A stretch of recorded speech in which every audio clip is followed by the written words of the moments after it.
반갑습니다. 스포츠계의 핫 이슈만을 쏙쏙 선별해 전해드리는 뉴스 채널 하프타임입니다. 1월 셋째 주에도 다양한 스포츠 이슈가 있는데요. 어떤 소식들이 있는지 한번 살펴볼까요? 오늘의 첫 이슈는 평소와 달리 무거운 소식인데요. 코리안 특급으로 LA 다저스에서 활약했던 박찬호와 부자 인연까지 맺었던 토미 라소라 감독이 지난 7일 향년 94세의 나이로 별세했습니다. 그는 연중 가장 슬픈 날이 야구 시즌이 끝나는 날이라고 말할 정도로 열렬히 야구를 사랑했었죠.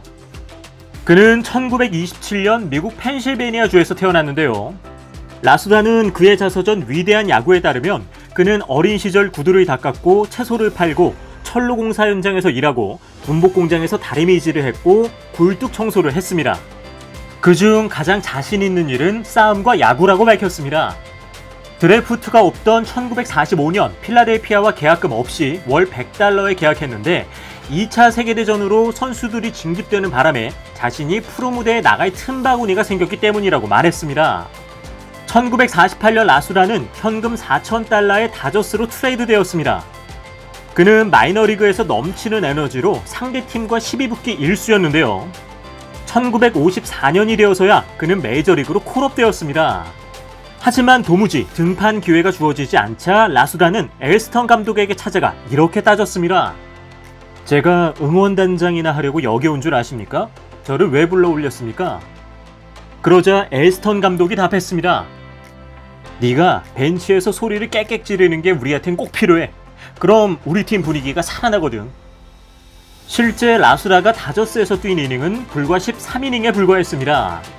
하지만 1955년부터 라소라는 다저스의 스카우트로 일했고 1966년 루키리그를 맡으며 감독 인생을 시작하죠. 1973년에는 다저스의 3루 코치가 되었는데 1976 시즌 엘스턴 감독이 은퇴함에 따라 다저스의 감독이 되었습니다. 1996년 심장마비로 은퇴하기 전까지 그는 통산 1599승 1439패를 기록했습니다. 이로써 라소라는 한 번도 잘리지 않은 몇 안 되는 메이저리그 감독이 되었죠.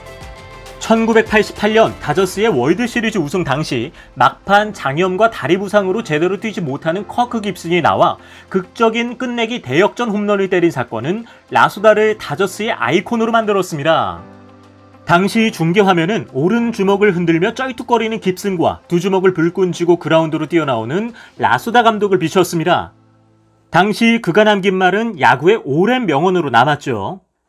내 몸에는 다저스의 파란 피가 흐른다. 2017년 휴스턴과의 월드시리즈 6차전이 끝난 뒤 라소라는 로버츠 감독의 기자회견장을 찾았는데요. 로버츠가 라소라를 보고 끌어안으려고 하자 그는 오른손으로 로버츠 감독의 어깨를 짚으며 말했습니다. 이런 족같은 세레머니는 내일 경기에서 이기고 나서 해. 그리고 라소라가 바라던 세레모니는 다저스의 우승이 확정된 지난해 가을 텍사스 홈구장에서 이루어졌습니다. 로버츠와 눈물겨운 포옹을 했던 그는 얼마 뒤 LA 인근 병원에 입원했고 지난 7일 하늘나라로 떠나고 말았죠. 부고를 접한 박찬호는 인스타그램을 통해 이렇게 애도했습니다. 마음이 무겁고 슬픔이 깊어지는 건 그가 내게 준 사랑과 추억이 더욱 소중하고 감사하게 느껴지기 때문입니다. 코로나 때문에 병문안도 못 가보고 떠나시기 전 얼굴도 못 보고 목소리도 못 듣게 된 것이 더욱 슬프게 합니다. 그의 업적과 야구 사랑 그리고 삶의 열정에 깊은 감사와 경의를 보냅니다. 지난해 포스트 시즌에 진출하면서 고무된 블루제이스 수뇌부는 영입을 공언하며 사실상 돈을 풀겠다는 의사를 내비쳤습니다. 이에 온갖 선수들이 다 토론토와 연계되기 시작했고 토론토는 그들 중 몇몇을 골라야 할 정도였죠. 하지만 그 결과 자완 로비레이와 재계약, 우완 AJ 콜과 마이너리그 재계약 등이 전부였습니다. 최대어인 트레버 바우어 영입 가능성도 희박해졌고 다나카 마사히로 얘기도 들리지 않고 있습니다. 토론토가 오프 시즌을 빈손으로 마무리한다면 류현진의 어깨가 더욱 무거워질 것으로 보입니다. 유망주 네이트 피어스는 다음 시즌보다는 후 내년쯤이나 기량이 꼽힐 것으로 예상되며 현재 잔류투수 중에는 지난 시즌 퀄리티 스타트를 기록한 사례가 거의 없기 때문입니다. 에번슨 양반, 정 없으면 한국에서 기다리는 대투수 좀 데려가. 11일 영국 머지사이드 크로시브 로세트 파크에서 열린 2020-21 FA컵 3라운드 마린 FC와의 경기에서 토트넘은 5대 0으로 승리했습니다. 하지만 손흥민은 이날 벤치에서 승리를 지켜봤는데요. 지난해 11월 27일 루도고레크전 이후로 무려 12경기 만에 휴식을 가진 것으로 보입니다. 이날 손흥민은 뛰지 않았지만 존재감을 발휘하게 된 사건이 벌어졌는데요.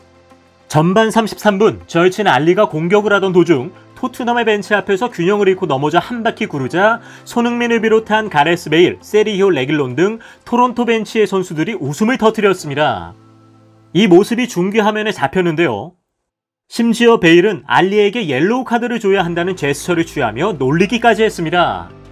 영국 매체 더선과 데일리메일 등은 알리의 동작에 토트넘 벤치의 손흥민과 베일이 웃음을 참지 못했다고 보도하기로 했습니다. 알리는 몸개그 외에 경기력도 조명받았는데요. 전반 24분 날카로운 전진 패스로 카를로스 비니시우가 선취점을 얻도록 도왔습니다. 경기 후 조제 모리뉴 감독은 인터뷰에서 알리에 대한 칭찬을 잊지 않았습니다. 알리는 경기 초반 활기를 불어넣으며 팀 공격을 이끌었습니다. 동료들에게 기회를 만들어주고 창의적인 플레이를 펼치면서 말이죠. NBA 동유럽 출신 에이스들의 시즌 첫 맞대결이 8일 미국 덴버볼 아레나에서 펼쳐졌는데요. 두 선수는 앞서거니 뒤서거니를 반복하며 4쿼터가 끝난 이후에도 치열한 접전을 펼쳤습니다. 댈러스의 돈치치는 4쿼터 종료를 3.3초 남겨두고 왼쪽에서 덴버 선수 2명을 유인해낸 뒤 오른쪽에서 노마크 3점 찬스를 잡은 클레버에게 패스하죠. 이 슛이 적중하면서 109대 107로 역전승을 거두는 것처럼 보였는데요. 그러나 곧바로 2m 13cm의 요키치가 자신과 키가 비슷한 윌리 컬리스테인을 앞에 두고 동점 버저비터를 성공시키며 승부를 연장전으로 끌고 가죠. 당시 승리를 확신했던 돈치치는 고개를 절레절레 흔들었죠. 이후 돈치치는 연장 시작과 함께 3점포와 2점 점프슛으로 120대 117로 달아나기 시작합니다. 그리고 막판 스텝백 2점과 자유투 2개를 모두 성공시키며 124대 117로 승리의 고지에 오르죠. 놀라운 점은 이날 돈치치가 38득점, 9리바운드, 13어시스트를 기록했는데 요키치 역시 38득점, 11리바운드, 4어시스트를 기록하며 막상 마카의 실력을 보여줬습니다. 개인 대 개인으로서는 우열을 가리기 힘든 최고의 명승부였던 셈이죠. 경기가 끝나자 돈치치와 요키치는 서로 껴안으며 훈훈한 장면을 연출했습니다. 어이 동생, 팀은 졌지만 나는 지지 않았다는 거 알지? 승부는 다음으로 미룬다. 150km의 공을 던지는 좌완은 지옥에서라도 데려와야 한다. 이 말은 야구 팬들 사이에서 심심치 않게 들리는 클리셰인데요. 올해 이 말에 해당되는 선수가 바로 고교 특급 좌완으로 불리는 서울고 투수 이병헌입니다. 이병헌은 2020년 KBO 신인 1차 지명서울권 영순위 후보로 손꼽히는데요. 지난해 공식 경기 성적은 14경기 34.2이닝, 2승 1패, 평균 자책점 1.03, 42타의 삼진 25사사구였습니다. 놀라운 점은 2020년 7월 5일 설린 인터넷골을 상대로 한 경기에서 최고 구속 151km를 기록한 것인데요.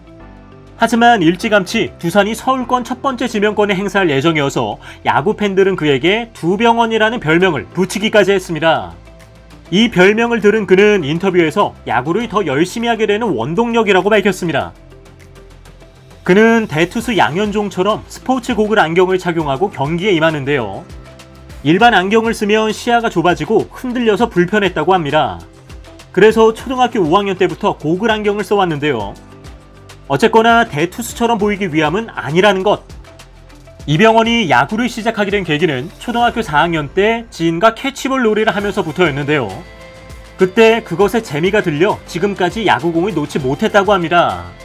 부모님 역시 네가 하고 싶은 야구를 하라며 전폭적으로 지원해 주셨죠. 중학교 때까지 투수와 타자를 병행했지만 타격 실력이 썩 좋지 못했고 마운드에 있을 때 마음이 편했다고 합니다. 특히 프로 진출과 대학 진학을 위해선 한 분야에 집중하는 것이 좋다는 판단도 들었던 것이죠. 여담으로 투수라는 보직 자체가 야구라는 스포츠에서 주인공 같아 더 재밌었다는 것은 안 비밀. 한때 부모님께서 왼손잡이로 태어난 이병헌을 오른손잡이로 바꾸려고 노력했다고 하는데요. 하지만 공교롭게도 야구를 시작할 때 산 글러브가 왼손잡이용이었기 때문에 결국 왼손으로 야구를 하게 됐다고 합니다. 제가 주목받는 이유가 150km라는 숫자 때문인데요. 솔직히 전 구속이나 팔 각도에 대해서도 크게 신경 쓰지 않고 편안한 마음으로 공을 던지는 편이에요. 이러한 제 생각을 존중해주는 곳이 서울고였습니다. 지금까지 슬라이더 하나만 던졌는데요. 투심 패스트볼, 커브 장착도 욕심이 나지만 체인지업 연습이 우선인 듯 싶어요. 제 목표는 배우 이병헌만큼 유명한 야구 선수가 되는 것이 목표입니다. 지금까지 가장 핫한 금주의 스포츠 이슈들을 전해드렸습니다. 오늘의 주제와 관련하여 더 궁금하신 점이 있다면 하단 고정 댓글에 있는 오픈 채팅을 사용하여 언제든지 문의해 주십시오. 저희 하프타임은 더 흥미로운 내용으로 다시 인사드리겠습니다. 시청해 주셔서 감사합니다.